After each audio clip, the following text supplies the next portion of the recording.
Je vais inviter en fait successivement les intervenants suivants, à commencer par Pascal Crozet, nous livrer les premiers éléments d'analyse sur ce qu'apporte la démarche prospective quant à l'intérêt de réfléchir à l'utilité sociale de l'engagement volontaire à l'international.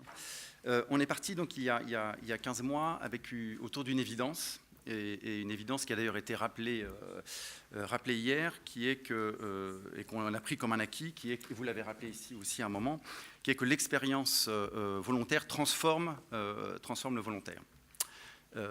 C'est acquis et c'est donc une évidence socle. Cependant, le fait qu'il y ait cette transformation et qu'il n'y ait aucun débat dessus, ça n'engage en rien le fait qu'il y ait derrière ça une utilité sociale. Si je me transforme en quelqu'un d'un peu plus sectaire ou craintif de par cette démarche, il n'y a aucune utilité sociale derrière ça. Donc ça nous a amené via nos travaux et nos plongées auprès des volontaires à descendre à un cran plus fin ou plus loin sur la nature de cette expérience et ce qui pouvait fonder de cette expérience-là des éléments pour l'utilité sociale, des éléments que nous pouvons en prospective tirer quelques fils. Je prends 1 minute de plus à mes 10, parce que c'est pour le collectif des intervenants que je le fais, pour dire que ce travail d'exploration vers les volontaires a été fait d'une manière très segmentée, c'est-à-dire qu'à la fois sur les temps du volontariat, il y a eu des séquences spécifiques d'écoute et de recueil de la parole des volontaires en amont du départ, en situation et dans les différents pays,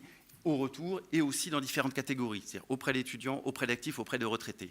Ceci a été fait avec un souci extrême, fidèle à la démarche de vraiment l'écoute et le recueil très, très, très ouvert et le moins structurant possible, a priori, de la parole de ces personnes. Et je termine en disant que ça a donné lieu à des documents où, en plus, il y a un travail de ceux qui l'ont réalisé, de recherche éditoriale, d'une capacité à rendre compte à la fois, comme Lucien l'a fait hier, d'éléments de parole et de verbatim, et avec un niveau de structuration qui rend lisible les 10-20 pages que ça donne à chaque fois, sans trop l'induire. Donc ça fait, de mon point de vue un peu extérieur, une qualité de document. Donc c'est dans la liste qui vous est donnée dans la pochette, que je vous invite à y aller. Parce que là, ce qu'on fait ici, c'est extraire d'une manière transverse. Donc quelque part, l'exercice a sa valeur, mais quelque part, il est un peu en partie réducteur, de manière transverse à toutes ces populations, à tous ces regards, quelques éléments qui sont déjà là, on n'invente rien, mais sur lesquels la démarche invite à dire que peut-être il y a matière à ouvrir, creuser cette voie-là au regard du sujet qui est le nôtre. 4 points donc, que nous avons décidé de mettre un peu en avant. Le premier, il n'est même pas dans l'expérience elle-même, il est en amont. Mais ça nous amène à dire, et ça a été dit à un moment hier, et c'est dans l'excellente synthèse, je pense, qui a été faite par Alain, que finalement l'expérience volontaire, elle commence en amont du départ. Et ce qu'on a voulu dire, ce qui est ressorti de ce moment-là, c'est donc un travail qui a été fait sur les intentions, donc les intentions en amont du départ. Et là, au moment où on est parti, effectivement, il y a 15 mois, on entendait aussi beaucoup, il y a une évolution des volontaires vers des gens beaucoup plus opportunistes et tournés vers l'utilisation très personnelle de cette expérience dans une volonté d'insertion professionnelle. Élément fort que nous voulons restituer sur la base de nos travaux, c'est restituer ce qui a été dit hier, en se référant 50 ans en arrière, sur la pluralité d'intentions. Il y a une pluralité d'intentions au niveau de chaque individu. Après, c'est une question personnelle du dosage. Et donc, on voulait restituer ça parce que ça faisait le pont, notamment, et ça a été dit, je crois que Dante, à un moment, l'a évoqué hier, quand il a vu ces personnes qu'on a entendues hier dans la vidéo parler, il y a 50 ans, de leur engagement volontaire, se dire, mais c'est ce qu'on entend aujourd'hui, c'est ce qu'on voit aujourd'hui. Il y a donc un pont. Un des registres de cette intention, c'est évidemment l'aventure au sens de nouvelles frontières personnelles, voyage, rencontres, découvertes. Il y a, et ce n'est pas en ordre de priorité, puisque c'est un cocktail à chaque fois, et il y a derrière évidemment la question de l'utilité, être utile. Ceci, on le retrouve. Et il y a un autre registre, et c'est là que le point est intéressant pour nous, c'est qu'on retrouve le même terme d'utile et d'utilité, être utile d'un côté et m'être utile aussi également. Et là, les volontaires qu'on a vus hier, qui sont partis il y a 50 ans, disaient les mêmes choses. Dans une succession de quelques phrases, ils évoquaient ce souci d'être utile et aussi le souci de trouver des marges de manœuvre et renvoyant à un enjeu d'insertion professionnelle aussi et de développement personnel pour eux-mêmes. Donc le point qu'on en extrait là, c'est en termes de sémantique, c'est même le terme d'utilité. Et il répond, on ne va pas dire qu'on n'a pas entendu aide au développement. Mais on a entendu ces termes et ils sont présents et on pense qu'ils sont intéressants par rapport à notre sujet d'utilité. Pourquoi ? Parce que l'ambivalence du terme utilité nous permet de sortir aussi de cet enjeu de se dégager du nord-sud où l'aide nous renvoie assez directement. Et alors que l'utilité, le terme, la notion, le concept, permet de faire un lien entre ici et là-bas. Et nous aussi, très vite, on a voulu se défendre de cette utilisation de terme nord-sud, et avec la difficulté, mais on s'est imposé ça. Et finalement, jamais autant qu'hier ou aujourd'hui, personnellement, j'ai entendu les termes d'ici et là-bas, ou pays d'origine, pays d'accueil. Et du coup, j'en étais même très heureux à l'entendre. Donc voilà, cette notion, pourquoi pas aller plus loin, creuser cette notion en termes des ponts qu'elle fait entre ici et là-bas, entre pendant et après, ou avant, pendant et après, et entre pour moi et pour la société. Deuxième point, qui prend peut-être le contrepoint de plusieurs choses qui ont été dites, notamment sur les questions d'inégalité, de construction d'un partenariat dans une situation d'inégalité, d'essayer de retrouver cette égalité. Revenons à les éléments qu'a posé Alain hier sur la nature finalement un peu spécifique peut-être du volontariat comme forme d'engagement. Qu'est-ce qu'il y a dedans ? Il y a un engagement, mais qui est un engagement à faire. Qui est un engagement à faire, qui est un engagement à faire ailleurs, dans un autre contexte, et qui nous met en situation d'être étrangers, et dans un équilibre où il y a à faire, mais en même temps, il y a une grande autonomie, parce qu'il n'y a pas de lien de subordination directe. Et bien ça fabrique quoi ? De nos rencontres, et je pense que c'est quelque chose qui peut être assez connu, ça fabrique finalement, peut-être qu'il y a un contexte macro d'inégalité, et qui reste présent et difficile, mais néanmoins, ça fabrique une situation très compliquée pour le volontaire. C'est beaucoup plus compliqué que je pouvais imaginer. La situation est très complexe. Je n'ai pas les repères évidents avec un chèque qui me dit ce que je dois faire. La mission n'est pas telle qu'on avait dit qu'elle serait. Et je dois me débrouiller dans un contexte qui est celui-là. C'est complexe, c'est inconnu, c'est incertain. J'y suis étranger, donc en situation moi-même de fragilité ou de difficulté, ou en tout cas pas d'hyperpuissance. Voilà. Et donc tout ça nous fait dire, ça se passe quand même plus ou moins bien. Et je reviens avec... C'est un registre un peu de compétence. Il y a là une compétence, peut-être un peu spécifique, d'arriver à construire, parce que ça ne se fait pas tout seul, construire et tenir la place dans une situation qui est complexe, qui est difficile, inconnue. Bon. Et bien ça, peut-être que ça a une valeur pour notre société. Troisième point, n'est pas tout à fait du même registre. Il est sur ce qu'on a appelé la faculté de jugement. En fait, le volontaire part avec des représentations. Edith avait posé un terme dans une de nos réunions très intéressant. Il part avec des imaginaires. Il y a des imaginaires autour de cela. Et puis il a des convictions. Quel que soit son âge, il a déjà des idées sur les choses. Et tout ça est sain, normal. Je veux dire, on ne peut pas faire autrement. Il arrive dans une situation où il découvre une autre manière de penser, une autre manière de vivre, d'autres modèles. Et ceci fabrique quoi ? Ça fabrique un déplacement.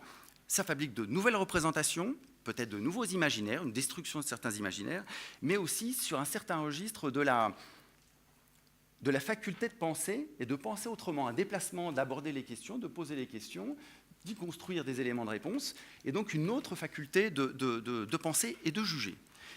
Et ce qu'on se dit et ce qu'on a pu voir, c'est que peut-être... alors ça ne fabrique pas, heureusement, des experts, pour autant, mais ça fabrique des gens qui ont, donc une nouvelle capacité de penser et de juger, et un nouveau jugement. Ils ont un jugement sur les choses. Et ils ont même un jugement, ça nous a été bien remonté aussi, sur le sens même et l'organisation même de leur action en situation de volontariat. Et ça, c'est assez transgressif, avec les côtés positifs de la transgression, de la remise en question du sens critique. Et notre interrogation était, derrière cette valeur-là, est-ce qu'on tire tous les fils de la valeur que ça peut avoir, que de ce nouveau regard, ce sens critique, y compris pour les institutions elles-mêmes support. Et il nous a semblé que non, les fils pouvaient être bien mieux tirés. Dernier point, alors pour moi, il a pris beaucoup plus de force après ce qu'on a entendu et ce qui s'est passé hier après-midi. Le volontaire part avec une intention de découverte et de rencontre. Il fait ses rencontres, il fait ses découvertes. Et qu'est-ce que ça fabrique ? Le terme est venu hier à un moment. Ça fabrique, au-delà de la rencontre et de la relation, du lien. Et du lien interpersonnel. On est sur des personnes qui fabriquent du lien. Et après ce qui nous a été dit hier sur des approches géopolitiques déterministes très lourdes et très difficiles, on ne peut, et la difficulté qu'on a pu avoir à un moment hier de dire, bah oui, toutes les sommes d'actions plus individuelles ou au niveau de la société civile, qu'est-ce qu'elles peuvent à côté de ça? Mais pour moi, ça fait tilt ce matin quand j'ai repris nos supports. Mais même l'histoire, et la plus grande des histoires, elle est faite de capacités, de liens interpersonnels de deux hommes, deux femmes, un homme, une femme, à retourner les situations géopolitiques les plus déterministes et les plus dramatiques. Donc, ce qu'on avait évoqué là, pour moi, est un élément de réponse à la difficulté qu'on a eue hier d'opposer à ces déterminismes géopolitiques. Voilà. Et donc, en revenant, pour nous, à un fil à tirer qui est de se dire, mais n'y a-t-il pas derrière, tirons-nous tous les bénéfices, tous les sens, toutes les possibilités de la question du lien, et notamment de ce que ça ouvre dans la continuation de ce lien, mais aussi la capacité de rentrer dans des logiques de réseau. Voilà, merci. Je ne sais même. Merci beaucoup Pascal pour cet esprit de synthèse, des éléments qu'on peut mettre en exergue à partir de des apports de la démarche prospective qui a été initiée donc par France Volontaire sur l'utilité sociale. Et on va poursuivre cet exercice en le croisant avec d'autres apports prospectifs et en demandant aux personnes suivantes d'en dégager des questionnements, des questions sur le mode de la prospective du présent et si, c'est-à-dire à partir de leur rapport, quelles sont les interrogations qu'ils en tirent, mais sur ce mode-là, on aura l'occasion d'expliquer en quoi ça consiste. Donc, bonjour à tous. Donc oui, je m'appelle Céline Garlinck. J'ai moi-même été volontaire il y a une quinzaine d'années. Le volontariat, dans ma famille, c'est une histoire qui concerne plusieurs personnes. Là, je ne vais pas vous restituer le côté personnel, mais plus donc le résultat d'un travail que j'ai mené donc pour France Volontaire auprès de plusieurs catégories de publics, donc des jeunes diplômés et des actifs retraités. Donc spécifiquement, mon intervention là pendant une dizaine de minutes va concerner le public des actifs et des retraités. Donc des anciens volontaires qui étaient rentrés il y a plus ou moins longtemps et qui étaient partis dans le cadre notamment de congés solidaires. Donc l'idée, c'est de vous restituer le plus fidèlement possible quelques témoignages. Donc ça va être des choses qui sont très terre-à-terre et concrètes par rapport à ce que nous ont dit les discutants. Et puis d'en tirer donc deux questions prospectives. Voilà, donc la motivation initiale de ces personnes au départ, c'est en fait se faire plaisir tout en étant utile. Voilà, je reprends les mots d'une personne qui était partie en congé solidaire. Moi, je veux me faire plaisir, mais je veux aussi être utile. Et cette préoccupation de l'utilité est très, très importante chez les actifs, mais aussi chez les retraités, qui ont donc un passé et un présent professionnel et qui veulent apporter vraiment une technicité et un savoir-faire. Donc, c'est une grande préoccupation au départ. Comment je peux être utile? Comment je peux apporter ma technicité et mon savoir-faire? Donc, ils choisissent des missions qui peuvent leur permettre de transférer au départ ce savoir-faire. Donc ça, c'est avant de partir. Donc un exemple, une psychologue qui travaille au sein d'un conseil général, qui est partie donc pour une courte mission. Donc là, on est sur une courte mission et je reviendrai tout à l'heure sur la notion d'engagement, puisque la présidente du CLONC disait que pour elle, ce n'était pas vraiment un engagement sur des courtes durées. Moi, je considère que c'est un engagement, notamment par rapport à ces témoignages, donc on va en reparler tout à l'heure. Donc cette personne qui était donc psychologue au Conseil général est partie pour travailler dans un orphelinat en Haïti. Elle a choisi cette mission parce qu'elle considérait au départ qu'elle pouvait apporter son savoir-faire en tant que psychologue. Et elle travaillait d'ailleurs dans le service adoption au Conseil général. Mais qu'est-ce qui se passe sur place? En fait, sur place, on se rend compte que, quand je dis on, c'est les personnes qui sont parties, se rendent compte que ce savoir-faire n'est pas forcément transférable, que les contextes ne sont pas comme ils les attendaient. Donc, ce qu'a dit Pascal tout à l'heure, et que finalement, c'est le lien et les relations humaines qui sont plus importante que cette technicité. Et donc que aussi la notion de réciprocité, finalement, que ces personnes-là reçoivent beaucoup, et voire plus qu'elles ne donnent. Donc elles en tirent un bénéfice personnel, et même elles se sentent quelque part un peu coupables, entre guillemets, de finalement en tirer plus de bénéfices que ce qu'elles comptaient apporter en termes de savoir-faire et de technicité. Donc, par rapport à ces acquis personnels, donc, ils relèvent plus aussi du savoir-être. Donc, elles, le bénéfice qu'elles en tirent, c'est un bénéfice en termes de savoir-être. Alors, elles ont du mal à le formuler. Les personnes que j'ai interrogées aussi étaient revenues assez récemment, donc il n'y avait pas eu d'un travail de réflexion autour de ces acquis. Donc quand on leur demande quels sont leurs acquis, ça ne vient pas tout de suite, mais dans le fil de la conversation, on le traduit par vraiment du savoir-être, une capacité d'adaptation importante, et bien sûr aussi l'évolution de leur représentation au départ. Donc au départ, une approche peut-être un peu misérabiliste des pays dits du Sud. Je suis désolée, je reprends le terme qui était remis en question, mais donc une approche un peu misérabiliste, et finalement les volontaires qui sont partis disent ben non, finalement les gens ne sont pas si pauvres que ça, et donc ça bouscule un peu les imaginaires que les personnes avaient au départ. Et donc tout ça, ça crée bien évidemment un changement personnel. Et donc la question en fait, c'est comment ce changement personnel va permettre vraiment une utilité sociale au retour dans le pays d'origine. Voilà, donc l'utilité sociale qui au départ était pensée comme une utilité là-bas, pour faire une mission, pour être utile là-bas, au final, en fait, elle se transforme en une utilité pour notre société ici, grâce à leur témoignage, grâce à la valorisation, grâce au retour de ces personnes. Donc, vous pouvez passer la deuxième slide. Voilà.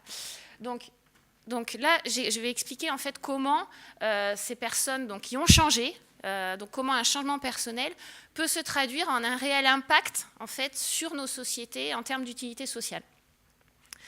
Donc ces personnes, elles apportent... Alors la caractéristique avant tout de ces personnes actives et retraitées, contrairement à des jeunes qui partent en général à la fin de leurs études et quand ils reviennent, ils se retrouvent en situation de recherche d'emploi. Donc le volontariat correspond à une phase un peu transitoire entre deux périodes de leur vie. Bon, ben, l'actif, quand il part, il est actif au sein d'une structure, il travaille dans une association ou dans une institution, et quand il revient vraiment à la case départ. Donc il revient, il retrouve ses collègues, il retrouve son métier, sa profession. Donc là, ça paraît difficile, mais au final, toute l'utilité sociale, elle se fait grâce à son témoignage dans son environnement professionnel et familial. Et donc, l'ancien volontaire a changé, et il apporte du changement en fait, dans ces structures d'où il vient. Il apporte du changement, il a développé une grande capacité d'écoute et d'adaptation. Il a changé ses propres représentations, il a développé certaines valeurs qu'il veut transmettre, donc il y a vraiment une volonté de transmission de valeurs. Il a pris aussi beaucoup de recul, parce que même s'il est parti que 3 ou 4 semaines, eh bien, il revient complètement transformé, donc il prend du recul par rapport à ce qu'il faisait au préalable. Et il a aussi une volonté d'innover et de faire les choses différemment. Il a vu des choses qui l'ont interpellé, et quand il revient, même s'il retrouve son contexte professionnel, il a envie de le faire changer, il a envie que ça bouge finalement. Deuxième chose, c'est que le volontaire, quand il revient, il veut donner envie aux autres de partir. Et ça, c'est vraiment, dans les témoignages, un point très, très important. Je reprends les termes en fait, d'une ancienne volontaire qui me disait, moi, ce qui me gêne, c'est que quand je reviens, mes collègues sont béatement admiratifs. Voilà, ils sont béatement admiratifs, ça veut dire qu'ils sont là, ils disent « ouais, c'est super, mais nous, on ne pourrait pas le faire ». Et donc là, les volontaires que nous avons interrogés ont vraiment l'envie de dire « oui, c'est possible, oui, tu peux partir, en fait, il existe des dispositifs, etc. » Et je ne suis pas un aventurier, je suis, comme toi, une de tes collègues qui a réussi à partir, donc c'est à la portée de tous. Ensuite, troisième point, donc la question de l'évaluation et de la valorisation de l'expérience. Donc, les volontaires sont très préoccupés par ça. Ils sont demandeurs de temps pendant lesquels ils peuvent évaluer et valoriser ce qu'ils ont vécu pendant cette courte expérience.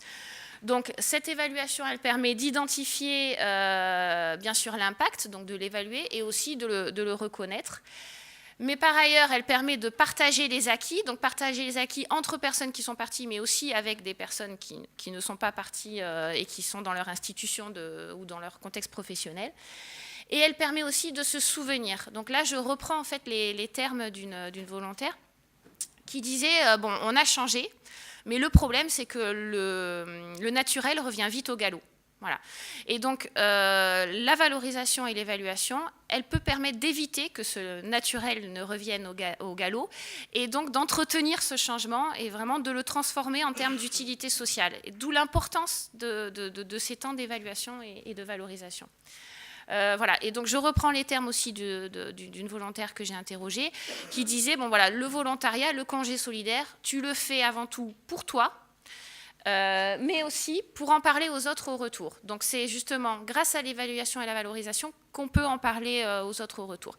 Et donc en aucune façon, là, cette ancienne volontaire parle de l'impact là-bas, mais elle parle vraiment de l'impact ici, c'est-à-dire pour toi au niveau personnel, donc la question du changement personnel, mais aussi pour les autres, donc la question d'utilité sociale. Voilà, donc les deux questions prospectives issues des enquêtes que j'ai menées et que je vous propose donc à débattre, c'est et si le changement était évalué aussi là-bas, donc plus en termes humains qu'en termes techniques. Et la deuxième, c'est autour de la définition des missions au départ. Donc, et si ces missions au départ étaient définies autour des enjeux de changement, en associant les partenaires du Nord et du Sud. Donc, et si on associait les partenaires d'accueil au Sud à la définition d'une mission plus par rapport à ces changements humains que par rapport à un apport d'une quelconque technicité et d'un savoir-faire.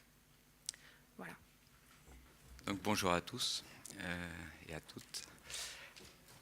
Donc, je suis Pierre Villaume, en fait, je suis consultant formateur et chercheur sur ces thèmes de formation par l'expérience interculturelle, vie en immersion dans un contexte différent de celui qui nous a élevés, portés. Ça fait 12 ans à peu près que j'accompagne des jeunes à partir et à revenir. Et puis j'ai fait des missions aussi en personnel en tant que volontaire. Alors, je suis assez d'accord avec Louise Avon, moi, et je suis aussi d'accord, bien sûr, avec Céline. C'est-à-dire que je suis d'accord avec vous sur tout ce que vous avez dit, et puis Céline, le fait qu'on peut être engagé au-delà de simplement une période longue, puisque, je ne sais pas, au Kurdistan irakien, moi j'étais en période de guerre et je suis resté 2-3 semaines là-bas, mais bon, c'était quand même intense, hein. Voilà. Et alors j'ai changé un petit peu le titre parce que c'était volontaire au retour. Et en fait, j'ai mis le volontaire en retour. Alors j'ai interviewé 27 volontaires qui ont participé à l'enquête. Et il y avait une majorité de VP, c'est-à-dire de 75% de VSI. Et eux, on les a effectivement interviewés au retour, c'est-à-dire juste au moment où ils faisaient leur stage retour. Alors que les 25% restants, qui étaient des volontaires européens d'initiation, service civique, donc chantier, étaient plutôt en retour, c'est-à-dire 1, 2 ans ou 3 ans après le retour, mais ce retour, alors qu'ils étaient sur le territoire, revenus sur leur territoire d'origine, était toujours présent, la mission était toujours présente et ils étaient toujours dans un processus qui n'était pas totalement achevé.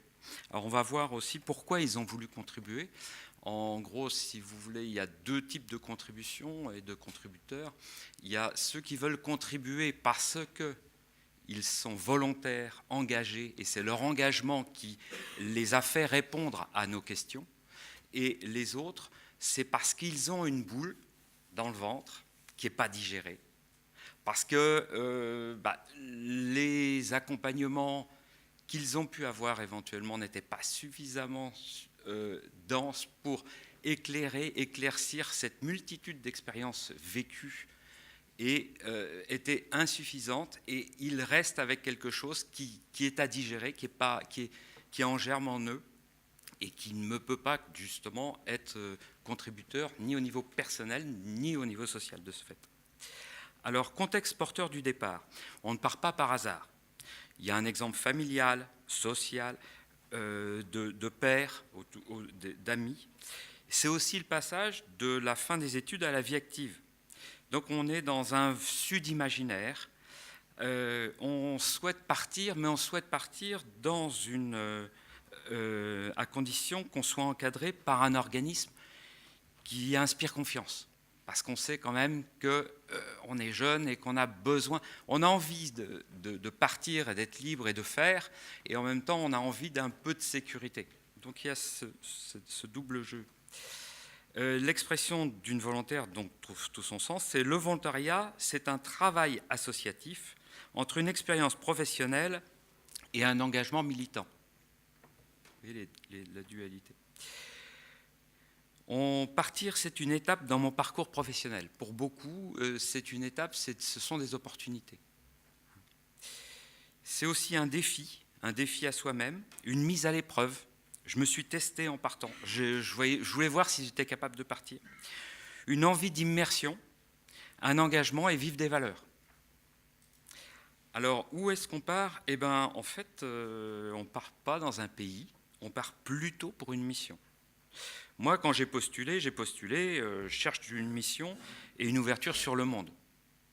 C'est-à-dire qu'on cherche une mission et elle se trouve quelque part. Ceux qui sont déjà partis souhaitent un autre continent. Ça, c'est possible. Mais essentiellement, ils cherchent une mission. Quelques volontaires savent qui est à l'origine de la fiche de mission, pour la fiche de mission, ou à l'origine de la mission. Mais la plupart ne savent pas. Ils font confiance à l'organisme en espérant que cela vienne du terrain. Pour eux, c'est évident que ça devrait, ou ça doit, ou ça vient du terrain. Et sur place, ils s'aperçoivent que de temps en temps, ce n'est pas tout à fait le cas. D'où on s'aperçoit, alors on va passer au deuxième slide, qu'il y a des décalages, des étonnements, des évolutions de la mission. On est sur autonomie, liberté, et en même temps créativité par rapport à ces décalages et évolution de mission, puisque je suis parti pour une mission avec une fiche, et en fait sur le terrain, elle ne correspond pas, ou pas tout à fait, ou pas entièrement. Donc on a ces écarts. Et l'écart entre la fiche de mission et ce qui est réellement vécu par le volontaire est souvent important, et de ce fait, ça le force à inventer. Et ça lui fait confronter ses limites, et ça le met en position de créativité. Ça permet aussi son étonnement. Il y a toute une école du journal d'étonnement qui existe. Et finalement, il s'agit de l'adaptation de soi à la mission et ou de conquête d'autonomie dans la réalisation de la mission et dans la réalisation de soi sur place. Ça se vit complètement différemment en fonction des personnes, des enjeux, des possibilités de chacun, de l'accompagnement, depuis le plaisir d'accomplir et de s'accomplir, ou à l'inverse, la souffrance, le mal-être, avec des psychologues à l'arrivée. Il y a certaines missions où l'ingénierie de préparation étant pas réellement mise en place, eh bien, c'était les psychologues à l'arrivée, nécessaires. Donc, et si on pouvait accompagner la gestion des écarts ? Et comment ? Ensuite, questionnement mission. Les volontaires se posent des questions sur le terrain. Leur place, mais aussi la place du développement dans le monde, dans un monde ouvert, mondialisé. Les volontaires veulent aussi voir sur place ce qui est présenté de façon partielle par les médias. Les intentions, comme on vient de le souligner, se déplacent. Et les intentions de départ crée de nouveaux doutes ou de nouveaux questionnements. Les pratiques peu orthodoxes de la corruption sont vécues comme des chocs culturels, comme une agression aux valeurs et à cette espèce d'idéal de sud imaginaire. Et l'idéalisation initiale du monde de la solidarité internationale ne résiste pas à la confrontation avec la réalité vécue. Et les gens, ils n'avaient rien demandé en fait. Je suis venu pour faire, mais en fait je m'aperçois que les gens, ils n'avaient rien demandé. Et là je me dis, mais qu'est-ce que je fais là et qu'est-ce qu'on fait ensemble? Violence, insécurité, grève, crise électorale, manifestations islamiques, autant de situations qui bousculent le voyage exotique qui était anticipé au départ. Le volontaire a une situation d'expatrié entre facilité, quand tout va bien, et lien, et culpabilité, comme tu venais de le dire. Apprentissage, on apprend. On apprend l'humilité, la patience, la découverte de ses capacités et de ses limites. Et on apprend beaucoup de ses limites, même si ce n'est pas agréable. On change notre vision du monde, comme vous le disiez, et notre point de vue. Les réalités vécues déplacent les représentations initiales, et une expérience importante, c'est une expérience importante sur le parcours en tant que parcours professionnel, mais aussi parcours personnel, que ce soit en individuel ou en couple, puisqu'on a des couples qui partent. Et alors, soit ils se testent, soit ils partent. Il y en a un qui est volontaire et l'autre suit. Et il y a toute une dynamique aussi qui se renouvelle là. Au retour, ils ont envie de repartir, mais aussi de prendre du temps, de vivre simplement avec les gens là-bas, de vivre cette immersion. Ils ont découvert cette immersion, ils ont découvert ce qu'était l'autre là-bas et ils ont envie de vivre avec. En synthèse, la mission fait mûrir et forme au savoir-être. Et si c'était reconnu? Donc on va passer à la troisième. Donc transmettre, c'est permettre de capitaliser une expérience individuelle, de la porter au niveau collectif. Quel conseil donneriez-vous à un ami qui souhaiterait partir? D'abord, avoir envie, être dans une démarche dynamique, être très souple, flexible, se préparer à l'imprévu, partir en confiance. Et quel conseil donneriez-vous à une structure d'envoi? Le volontaire est d'abord une personne avec une histoire, un projet, des capacités, des possibilités parmi lesquelles besoin d'action, de réalisation, envie de rencontre et de découverte. On voit que la relation entre le volontaire, la structure d'accueil et la structure d'envoi est une sorte d'alliance dans laquelle chaque partie s'y retrouve quand tout va bien, ou un triangle infernal quand tout va mal. La construction du cadre de la mission doit ainsi préserver cette nécessaire ouverture tout en fixant des repères et des jalons. Donc tout est une question d'équilibre entre le personnel, l'institutionnel, et si c'était possible. Enseignement de l'enquête. Alors pour tous, il y a un avant et un après volontariat, ça c'est sûr.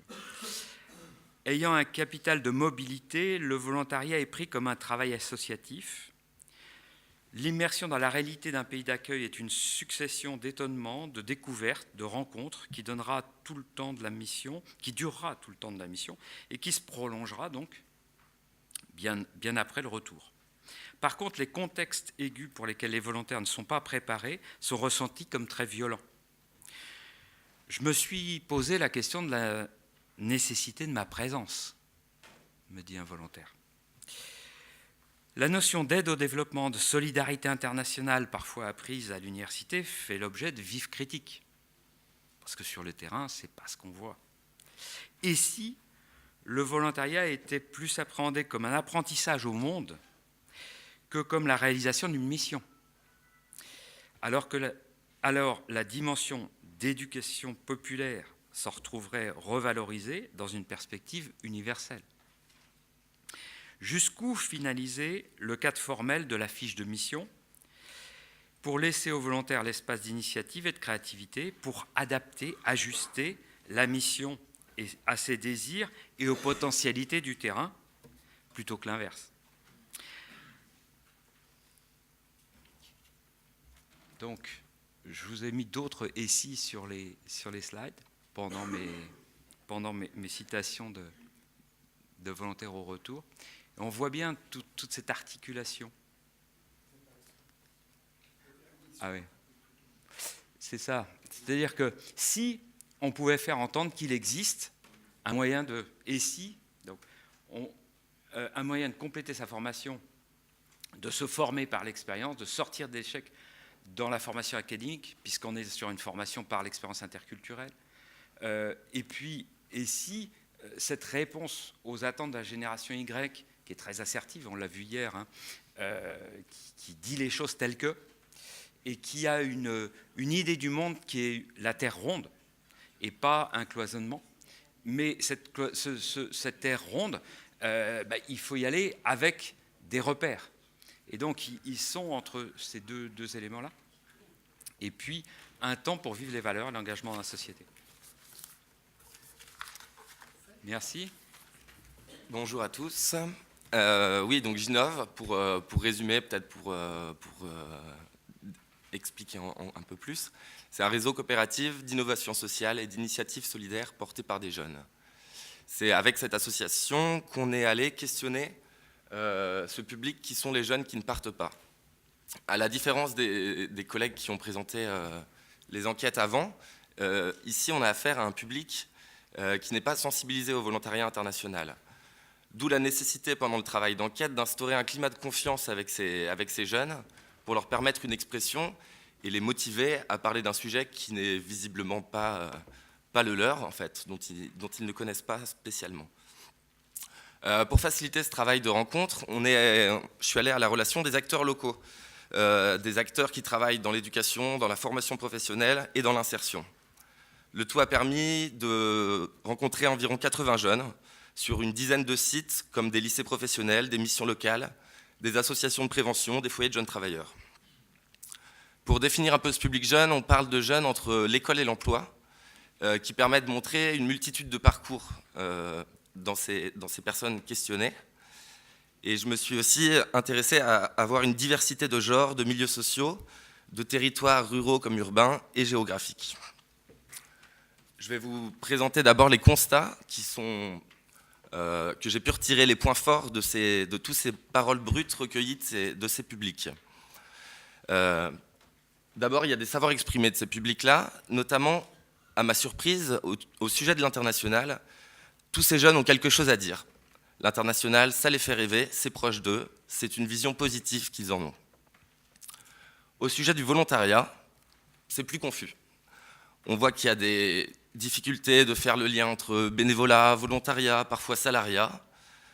Plus confus, mais pour la raison qu'il y a un manque d'information, que ces publics n'ont pas forcément l'accès à l'information sur qu'est-ce que le volontariat. On en vient aux motivations. Principalement, ce qui revient, c'est la découverte, l'envie de rencontrer, se confronter au monde, découvrir de nouveaux pays, de nouvelles cultures, de nouveaux modes de vie. Un autre point, c'est l'envie de s'échapper.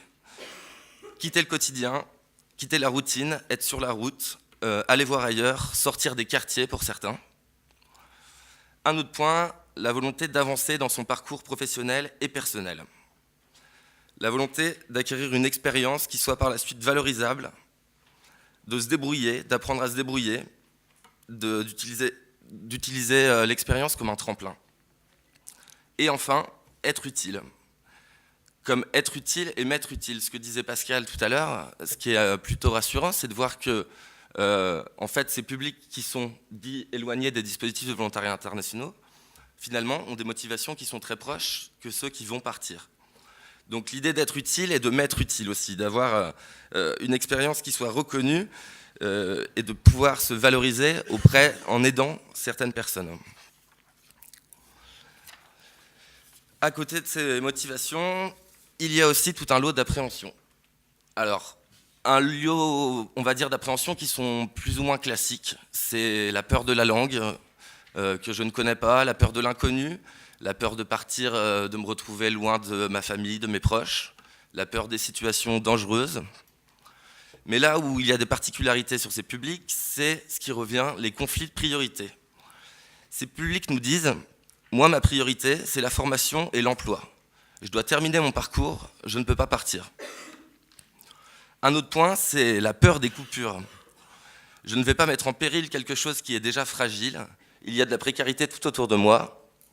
Ça va me faire un trou dans mon CV.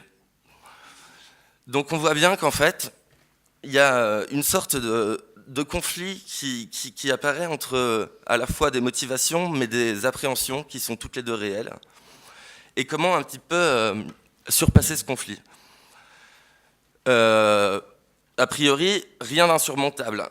La preuve, parfois les motivations dépassent les appréhensions et ça leur permet, j'ai pu rencontrer certains jeunes qui innovent en partant hors dispositif et en allant se confronter à des expériences à l'étranger. C'est ce que j'appelle des départs hors dispositif. Alors là, je voudrais vous raconter l'histoire de deux jeunes que j'ai rencontrés sur un projet qui s'appelle « Alors on danse en Équateur ». C'est deux jeunes qui décident de partir, apprendre, donner des cours de danse et eux apprendre, donc un projet interculturel, de partir en Équateur. Deux jeunes lycéens qui ont 17-18 ans. Ils décident de partir, sauf que pour trouver des financements, ils vont taper à la porte de structures, de collectivités, ils essayent de rentrer dans les dispositifs, mais à plusieurs reprises et pour différentes raisons, on leur dit que ce ne sera pas possible. Vous n'êtes pas dans la bonne ville, vous n'avez pas l'âge et votre projet est un peu trop expérimental. Du coup, ces deux jeunes réfléchissent à comment faire, comment surpasser ce frein. Donc là, ils arrivent à activer un réseau de proximité, à la fois pour être accompagnés et recevoir des conseils, mais aussi pour trouver des financements. Ils passent par une plateforme participative et c'est la famille qui vient soutenir des amis, des proches.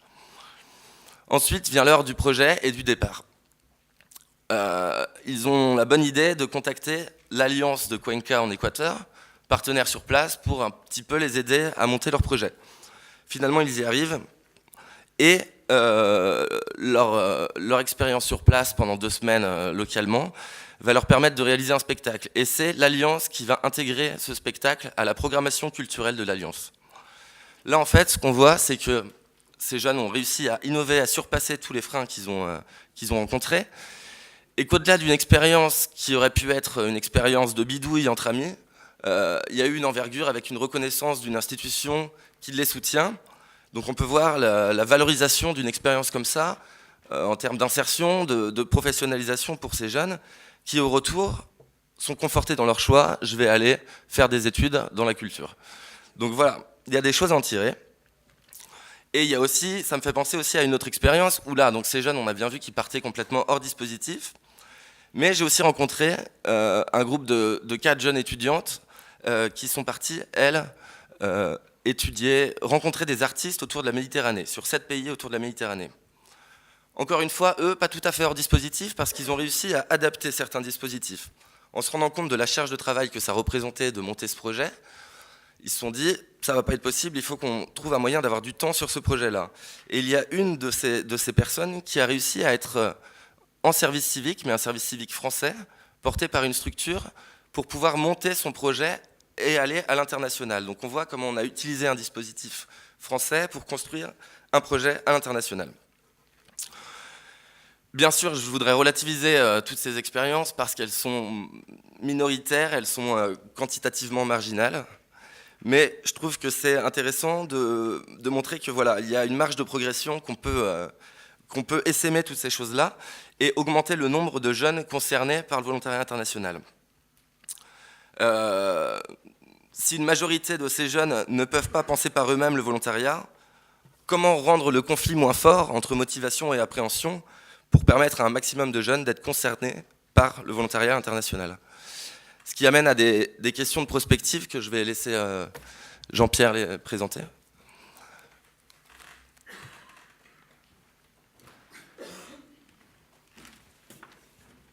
Merci Benjamin de me passer la parole. Je n'étais pas très sûr, c'est pour ça que je ne me suis pas levé, parce que le slogan de Ginov, c'est « Les jeunes prennent l'initiative, les générations coopèrent ». Mais si les jeunes prennent l'initiative, éventuellement, que les générations coopèrent. Donc voilà. Donc je suis ravi de pouvoir partager un peu les quelques questions prospectives qui nous sont venues à l'esprit, non seulement, disons, de Benjamin et de moi-même quand on a fait équipe autour de ce travail-là, mais également qui ont été partagées, comme Pascal nous l'a rappelé. Donc ça a été mouliné, confronté, partagé avec tous les collègues associés, disons, à la préparation donc, de ce séminaire et à la conduite de ce travail de réflexion. Donc ces quelques, disons, questions prospectives viennent en écho à la problématique que vient de souligner Benjamin. C'est-à-dire que nous, c'est vraiment la question clé un peu qui est ressortie de notre confrontation à ce public de jeunes entre l'école et l'emploi.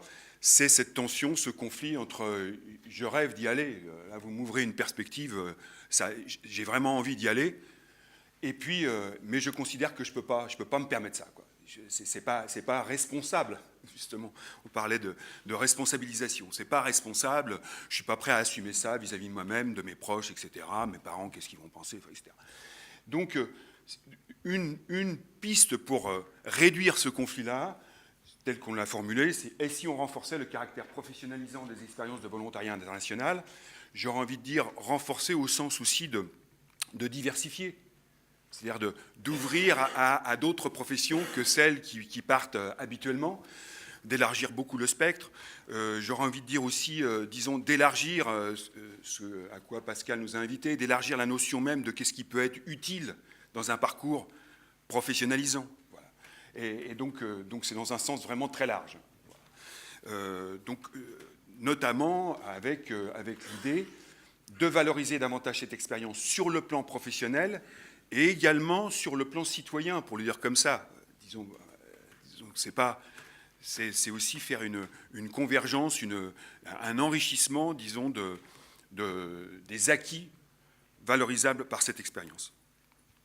Et puis, l'autre piste, et si on jouait davantage la carte des acteurs locaux vers l'international, c'est au cours même des enquêtes qu'on a menées, on a fait la découverte qu'il existait dans beaucoup d'institutions qui n'ont rien à voir dans leur objet social avec ni le volontariat ni l'international, des personnes qui sont d'une part bienveillantes à l'égard des jeunes, et c'est un point essentiel pour que la greffe prenne, et des personnes qui sont elles-mêmes soucieuses d'une ouverture à l'international des jeunes avec lesquels elles sont en contact. Et donc elles peuvent servir, il y a là tout un potentiel de relais en fait, des démarches de volontariat international. Et puis, ces personnes peuvent être également, je dirais, des agents de liaison avec des réseaux socioprofessionnels, avec des filières économiques, avec aussi des maillons un peu d'articulation avec des politiques publiques de développement durable, politique de la ville, la formation professionnelle. Enfin, disons, il y a là tout un maillage potentiel à notre disposition, je dirais, pour élargir les réseaux susceptibles d'ouvrir davantage de possibilités d'accès de jeunes au volontariat international. Troisième piste de progression, de prospective, et si on développait, là encore davantage, la dimension collective de l'engagement volontaire, nous on a repéré un peu deux pistes. La piste réseau, tu l'évoquais Benjamin, l'expérience des jeunes qui sont partis en Équateur, ils ont fait du réseau. Voilà, c'est comme ça qu'ils ont répondu. On n'a pas d'argent, mais on va mobiliser des réseaux, et finalement, ça va même nous donner les 3 francs 6 sous qu'il nous faut pour pouvoir partir. Et donc, la proposition, la piste, c'est éventuellement de faire de chaque mission individuelle une génératrice de réseau. Comment on pourrait penser chaque mission comme aussi apportant sa contribution à élargir le réseau pour soi-même, et en fait un réseau socialisable pour le volontariat international. Et puis, l'autre piste, là aussi c'est en lien un peu avec les initiatives qu'a rapporté Benjamin, c'est comment on peut peut-être davantage être attentif et favoriser l'accompagnement de groupes de jeunes porteurs d'initiatives à l'international. Et puis il y a une deuxième slide.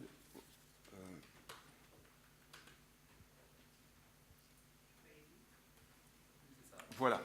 Et donc L'autre piste qui nous est, disons, qui a émergé, est si on favorisait l'accueil de jeunes volontaires de tous les continents en France. Donc là, c'est toujours avec le souci de l'utilité de faire en sorte que davantage de jeunes soient sensibilisés à cette possibilité-là. Et donc, c'est de faire l'hypothèse que tous les jeunes ne peuvent pas, ne veulent pas partir, et donc de leur proposer, je ne dis pas en alternative, mais il y a aussi la question de l'accueil. L'accueil, c'est en soi une expérience de confrontation très positive à l'altérité, à l'étranger. Et donc, voilà, c'est aussi de réfléchir à cette piste-là, et qui en elle-même, l'autre vertu qu'on y voit, c'est que l'accueil de jeunes étrangers, volontaires ou pas, de passage en France, c'est aussi la possibilité de mettre en mouvement les entourages des jeunes. Et un des facteurs de blocage aussi du passage à l'acte, j'en rêve de partir, mais qu'est-ce que va dire la famille? Ton emploi, ta formation, ton trou dans le CV, c'est pas, voilà, on va pas tolérer ça, on a fait des sacrifices, etc. C'est aussi que les entourages soient plus ouverts à cette perspective-là. Et donc l'accueil d'étrangers peut aussi servir à cette sensibilisation, disons, des entourages. Voilà. Donc c'est le lien qu'on y voit avec les enjeux d'utilité sociale. Et puis les deux derniers points, c'est si on mobilisait davantage des jeunes en tant qu'acteurs du développement du volontariat international, c'est-à-dire qu'on fait le constat qu'il y a des jeunes qui ont des capacités d'initiative et d'entraînement, qui portent des projets, qui les mènent à l'international, mais pourquoi on se priverait dans les mouvements même de volontariat international de mobiliser la force d'initiative et d'entraînement de jeunes, et notamment dans leur capacité de faire passer des messages, j'allais dire, de jeunes à jeunes. Toute une partie de la communication, de la sensibilisation peut aussi se faire par de l'échange, du témoignage de jeunes à jeunes. Et puis le dernier point, et si on mettait l'utilité sociale du volontariat international au cœur des missions et des échanges, là c'était l'idée qui nous est venue, qui rejoint, je pense, des choses qui ont été évoquées notamment par Pascal, c'est-à-dire que cette question de l'utilité sociale, en fait, elle renvoie aussi à comment on la discute, comment on la partage voilà, avec les partenaires. Et donc, l'idée, c'est est-ce que, en fait, les volontaires qui partent ne pourraient pas partir aussi avec dans leur sac à dos une petite question, leur question à eux de l'utilité sociale, et de la discuter durant leur séjour, et puis de revenir et de partager ça.